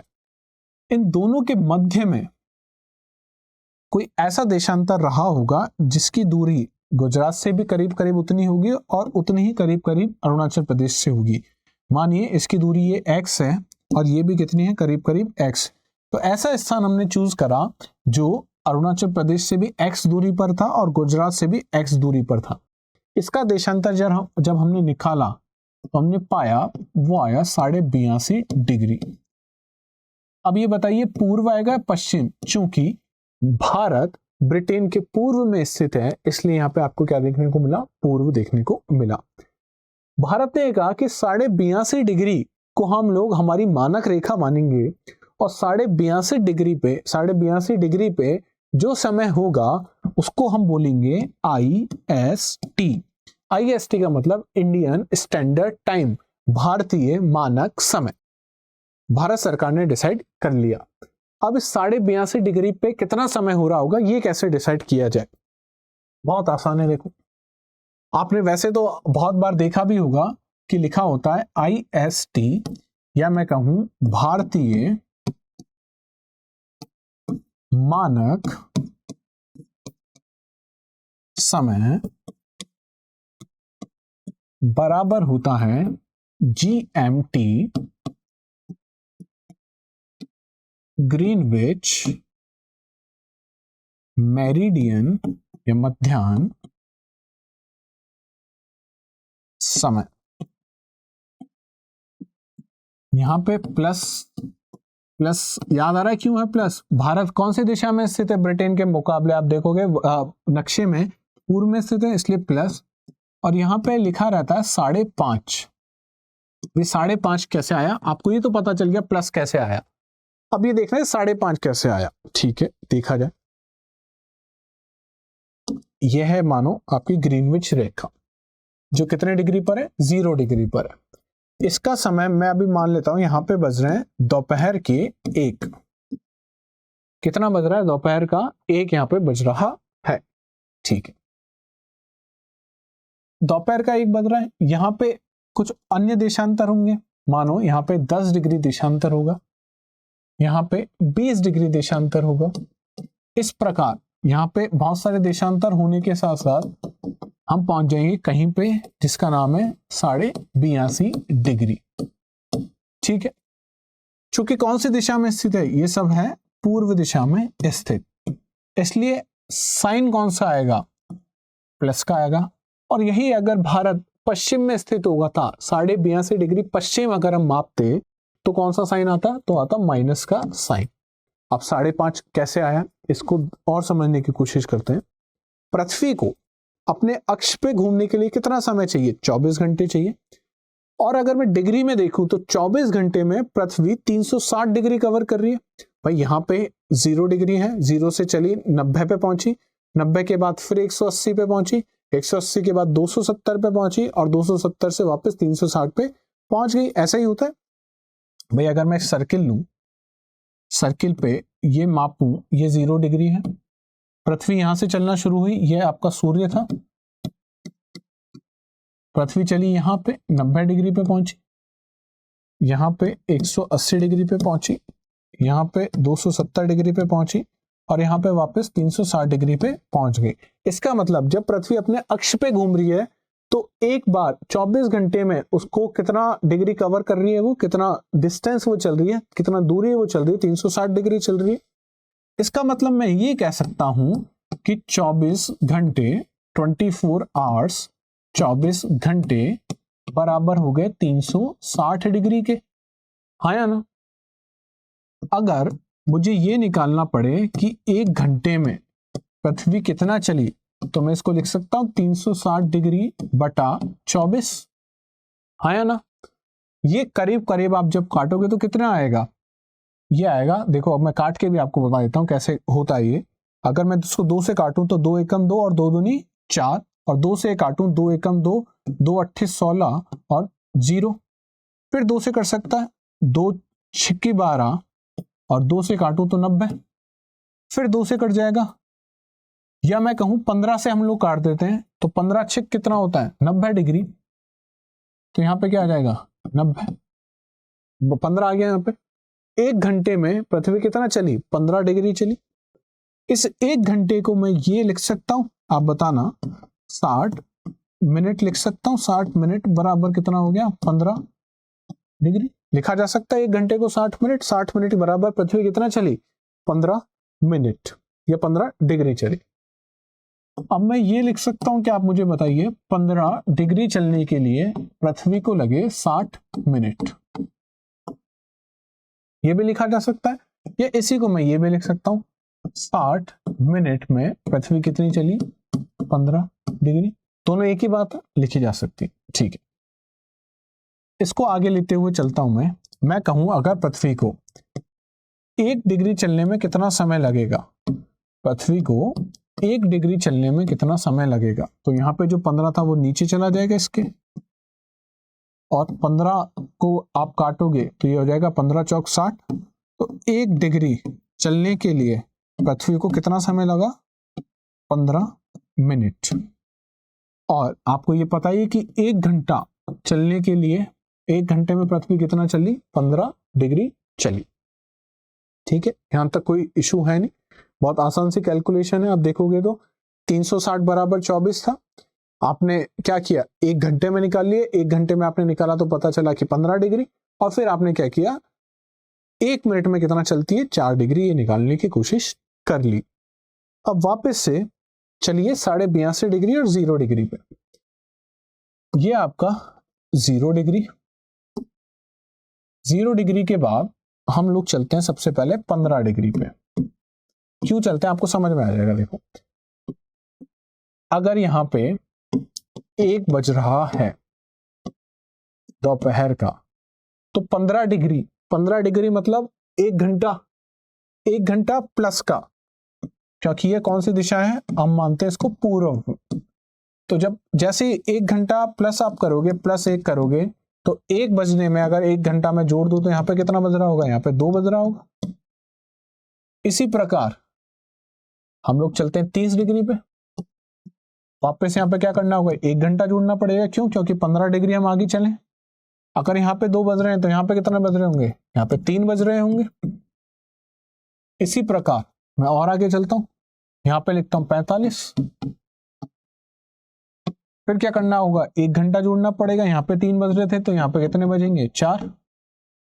45 के बाद फिर आगे चलते हैं, आगे चलते हैं किस पे 60 डिग्री पे पहुंच गए। अब हम लोग 60 डिग्री पे पहुंचते अब कितने हो चुके हैं, यहाँ पे प्लस 1 करना है, फिर से यहाँ पे 4 बज रहे थे, यहाँ पे कितने बज चुके हैं अब दोपहर के 5। देखो अभी ब्रिटेन में या ग्रीनविच पे समय कितना है 1 बज रहा है दोपहर का, लेकिन जैसे जैसे हम पूर्व में आगे की तरफ जा रहे हैं आप देख रहे हो यहाँ पे 2 बज चुका है, यहाँ पे 3 बज रहा है, यहाँ पे 4 बज रहा है, यहाँ पे 5 बज रहे हैं। अच्छा और आगे चले भारत की तरफ, भारत की तरफ आगे चलेंगे तो आप देखेंगे हम पहुंच चुके 75 पे। भाई 15 जोड़ते चलो, अभी तो 15 में 15 जोड़ा 30, 30 में 15 जोड़ा 45, 45 में 15 जोड़ा 60, 60 में 15 जोड़ा 75। यहाँ पे कितना प्लस करना है, फिर से 1 घंटा प्लस करना है। 1 घंटा जैसे प्लस हुआ, यहाँ पे 5 बज रहे थे, अब कितने बज जाएंगे 6 बज जाएंगे, शाम के 6 बज चुके हैं यहाँ पे। लेकिन 75 पे पहुंचने के बाद भी भारत नहीं आया, भारत की जो मानक रेखा है वो 82.5 डिग्री है, मतलब इससे आगे हमको जाना पड़ेगा। और चलो इससे आगे चलते हैं, इससे आगे चलते हैं 75 में 15 जोड़ा, 75 में 15 जोड़ते कितना पहुंच गया, ये तो 90 पहुंच गया। लेकिन हमको 90 तक तो नहीं जाना, हमको कहां तक जाना है सर 82.5 तक हमको जाना है। अच्छा 82.5 तक जाना है, ये बात समझ में आई। 75 से अगर मैं 15 जोड़ूं तो ये पहुंच जाएगा 90 पे। और 75 पे इस समय 75 डिग्री पे समय कितना हो रहा था देख के बताओ। 75 डिग्री पे अभी समय हो रहा है 6 बज रहे हैं। कितने बज रहे हैं? 6 बज रहे हैं। यहाँ पे कितने बज रहे होंगे? 6 बज रहे होंगे। अगर मैं 15 डिग्री और जोड़ूंगा इसका मतलब 1 घंटा ऐड करना पड़ेगा मुझे, और इस समय 90 डिग्री पे समय हो रहा होगा 7 बज रहे होंगे। यहां तक कोई भी डाउट नहीं होना चाहिए। लेकिन हमको 90 पे नहीं जाना है, हमको कहां रुकना है? 82.5 पे रुकना है। इसका मतलब 75 में मैं क्या जोड़ूं कि मुझे 82.5 डिग्री मिल जाए? तो 75 में आपने जैसा बताया, मैं क्या जोड़ूं? 7.5 जोड़ूं तो कितना मिल जाएगा मेरे को? 82.5 डिग्री मिल जाएगा। इसका मतलब 75 डिग्री में अगर जैसे 7.5 जोड़ेंगे 82.5 डिग्री हमको क्या है? मिल चुका है। 75 पे समय कितना हो रहा है? 75 पे समय हो रहा है 6 बज रहे हैं। कितने बज रहे हैं? शाम के 6। 15 जोड़ता तो 1 घंटा जोड़ना पड़ता। 15 का बिल्कुल आधा क्या है? 7.5 है। इसका मतलब 7.5 अगर जोड़ना है तो कितना जोड़ना पड़ेगा? आधा घंटा। आधा घंटा मैं कहूं या कह दूं मैं आपको यहाँ पे 30 मिनट। 30 मिनट, और जैसे ही मैं 6 में 30 मिनट जोड़ूंगा तो यहाँ पे कितना बच जाएगा? यहाँ पे बच जाएंगे आपके 6.5। क्या बच गए? 6.5। इसका मतलब अगर यहां 82.5 डिग्री है, 82.5 डिग्री है जो कि भारत है, भारत की मानक रेखा है, तो वहां पे समय कितना हो रहा होगा? अभी 6:30 बज रहे होंगे शाम के। हाँ या ना? ग्रीनविच रेखा पे समय कितना था? 1 बज रहा था। भारत पे समय कितना है? 6:30 बज रहे। ठीक है, भारत पे बज रहे कितने? 6:30। ये मैं कह सकता हूं ये IST है, इंडियन स्टैंडर्ड टाइम, भारतीय मानक समय 6:30 बज रहे। और ग्रीनविच रेखा पे कितना समय? 1 बज रहे हैं दोपहर के। हमको पता है कितना आना चाहिए यहाँ पे? 5:30 आना चाहिए। अब आप ये कैलकुलेशन कर लो, एक में अगर मैं 5:30 जोड़ूं तो क्या मुझे 6:30 मिल रहा है? इसका मतलब ये चीज सही है। भारतीय मानक समय इंडियन स्टैंडर्ड टाइम बराबर ग्रीनविच मेरिडियन टाइम प्लस 5:30 या 5:30। ये क्यों आता है, ये कैसे आता है, अब आपको अच्छे से समझ में आ गया। क्यों सिर्फ प्लस का साइन आया? प्लस की जगह माइनस का साइन क्यों नहीं आया यहाँ पे? अगर भारत पश्चिम में होता ग्रीनविच के तो क्या साइन आता? माइनस का साइन आता। लेकिन चूंकि भारत कहां पर है? पूर्व में स्थित है, तो किसका साइन आएगा? प्लस का साइन आएगा। तो क्यों कहा जाता है ऐसा? Indian standard time is equal to GMT plus 5:30। समझ में आ गया। एक आखिरी बात और उसके बाद आपकी क्लास खत्म करते हैं। एक आखिरी बात यह कि सारे देशांतर जो होते हैं कहां से शुरू हो रहे हैं? उत्तरी ध्रुव से, और कहां खत्म हो रहे हैं? दक्षिणी ध्रुव पे। इसी प्रकार चलेंगे सारे देशांतर, हाँ या ना? बिल्कुल इसी प्रकार चलेंगे। यहां पे कहीं भूमध्य रेखा होगी। हमेशा एक चीज याद रखनी है कि भूमध्य रेखा पर दो देशांतरों के बीच, दो देशांतरों के मध्य सबसे ज्यादा अगर दूरी है तो वो कहां मिलेगी आपको? भूमध्य रेखा पर। और 0, दो देशांतरों के बीच दूरी अगर 0 है तो या तो वो उत्तरी ध्रुव पर है या वो दक्षिणी ध्रुव पर है। आपको मुझे ये बताना है कि क्या जैसे अक्षांशों को हमने कहा था कि अक्षांश समानांतर वृत्त होते हैं, तो क्या सारे देशांतर भी समानांतर वृत्त हैं या नहीं? अगर हैं तो क्यों, और नहीं हैं तो भी क्यों? ये जवाब आप मुझे लिख के बताएंगे। कहां पे बताएंगे? कमेंट सेक्शन में। साथ ही साथ आपका एक छोटा सा होमवर्क है। होमवर्क क्या है? आपको ये तो पता लग गया कि अगर 82.5 डिग्री पूर्व में, 82.5 डिग्री पूर्व में अगर कोई रेखा है तो उसका समय, उसको आप बोलोगे भारतीय मानक समय, और वो होगा GMT प्लस 5:30। यही होगा। आपको क्या निकालना है? आपको निकालना है 67.5 डिग्री। कितना? 67.5 डिग्री, 66.5 डिग्री पश्चिम, 66.5 डिग्री पश्चिम पे क्या समय हो रहा होगा? कब? जब GMT पर, ग्रीनविच रेखा पर, या उस समय GMT बराबर है रात के 12। रात के 12 ऐसे ही बजते 0000। अगर ग्रीनविच रेखा पर रात के 12 बजे हैं तो 67.5 डिग्री पश्चिम देशांतर पर आपको कितना समय देखने को मिलेगा? ये आपका होमवर्क है, आप इसका जवाब मुझे बताएंगे कमेंट सेक्शन में। मैं मानता हूं आज बहुत सारे आपको जवाब देने पड़े, लेकिन इसी तरीके से क्लास में इन्वॉल्वमेंट रहेगा आपका और इंटरेस्ट भी आता रहेगा। और मुझे पता है कि आपको कब इन्वॉल्व कराना है। आप में से बहुत सारे लोग क्या है, इन जो मैथमेटिकल कैलकुलेशन यहाँ पे होती है, जो गणनाएं होती हैं गणितीय, उनसे डर जाते हैं। लेकिन जब आप 1 और 2 ऐसे सवाल कर लेंगे तब आपको समझ में आ जाएगा कि इतनी बड़ा कोई भी रॉकेट साइंस इसमें नहीं है, बहुत आसान सी कैलकुलेशन है बस। ठीक है, तो आप मुझे बताएंगे कि 67 डिग्री पर पश्चिम में क्या समय हो रहा होगा जब GMT पर समय है 0000। तो अक्षांश आपको समझ में आ गए, देशांतर आपको समझ में आ गए। 0 डिग्री देशांतर के आपने प्रयोग अनुप्रयोग पढ़ लिए कि देशांतरों से हम लोग समय का निर्धारण कैसे करते हैं। समय के निर्धारण के बाद कल हम शुरू करेंगे देशांतर के अनुप्रयोग, जिसमें हम दूसरा अनुप्रयोग पढ़ेंगे और दूसरा अनुप्रयोग होगा तिथि निर्धारण का। हालांकि वो इसी चीज से जुड़ा हुआ है। एक बार समय का निर्धारण आपको समझ में आ गया तो तिथि निर्धारण बहुत छोटा सा चीज है। आपको भी पता है कि 24 घंटे बाद तिथि अपने आप बदल जाएगी। हम वहां से शुरू करेंगे और फटाफट से अक्षांश और देशांतर खत्म कर लेंगे। और आपको जान के शायद खुशी होगी कि हमने पहला चैप्टर, आपकी जो किताब है स्टडी IQ वाली, वो पहला चैप्टर हम लोगों ने खत्म कर लिया है। और इसके बाद हम लोग दूसरे चैप्टर पे जंप करेंगे। पहले चैप्टर में साथ ही साथ हम लोग कुछ चीजें और हैं, जैसे जिनको हम टाइम जोन कहते हैं। टाइम जोन क्या होता है, डे लाइट सेविंग टाइम क्या है, चाय बागान समय क्या है, ये सब चीजें हमको देखनी है। तो कल और ज्यादा से ज्यादा परसों की क्लास में हम लोग ये पूरा जो चैप्टर है वो खत्म कर लेंगे। तो धीमे धीमे आप देख रहे बातों ही बातों में, और इतने मजे के साथ हमने हमारा पूरा प्रथम जो अध्याय वो खत्म कर लिया है। और यकीन मानिए पूरी भूगोल इतनी इंटरेस्टिंग है और इतने इंटरेस्ट के साथ मजा आएगा, इतना ही मजा आपको आएगा पूरी भूगोल पढ़ने में। तो लगातार मेरे साथ जुड़े रहिए, जितना ज्यादा हो सके शेयर कीजिए, लाइक कीजिए और सभी सवालों का कमेंट कीजिए।